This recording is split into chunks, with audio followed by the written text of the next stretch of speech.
Herkese merhabalar, ben Huri. Huri Metek Mutfak'ta kanalıma mutfağıma hoş geldiniz. Dondurulmuş biber dolması nasıl pişirilir sizler için hazırlıyorum. Ve tarifim için buzluktan 2 poşet donuk bir şekilde biber dolmasını çıkardım. Hiç buzluğunu çözdürmeden şöyle uygun bir tencerenin içine alıyorum.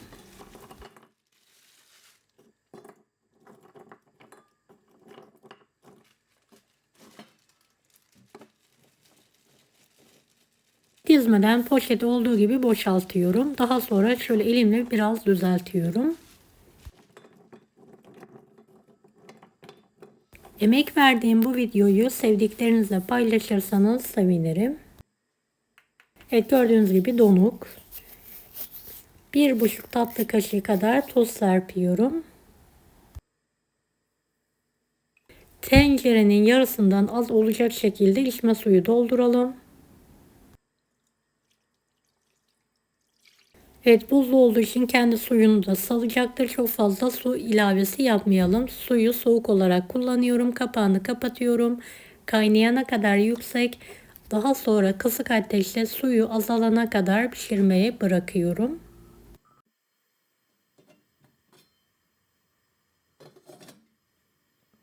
Evet, üzeri için tartı hazırlıyorum. 3 yemek kaşığı kadar tartıyı uygun bir tavanın içine alıyorum.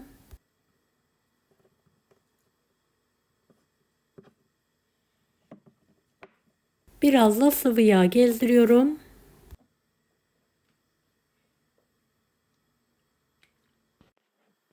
Kısık ocakta eritiyorum.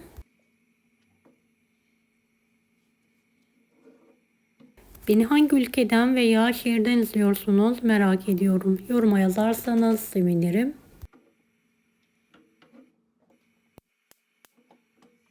Tartıyla yapılan yemekler gerçekten çok lezzetli oluyor. Özellikle dolmalarda, pilavlarda, makarnalarda tartı tarifini kanalımda bulabilirsiniz. Evet, tartım hafif bir şekilde kızardıktan sonra altını kapatıyorum. Suyu biten ve yumuşayan dolmamın üzerine tartılı yağı eşit miktarda gezdiriyorum.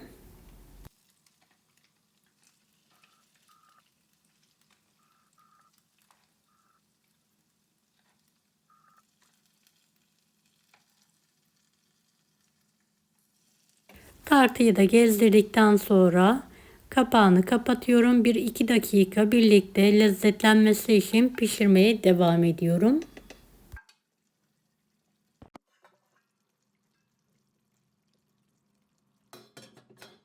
Daha sonra altını kapatıyorum. 15-20 dakika dolmamızı dinlendirelim.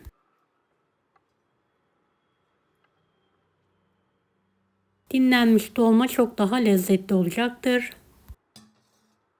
Şöyle 2 tanesini yakından sizlere göstermek istiyorum. Dolmalar dağılmadan, pirinçleri kırılmadan harika oluyor.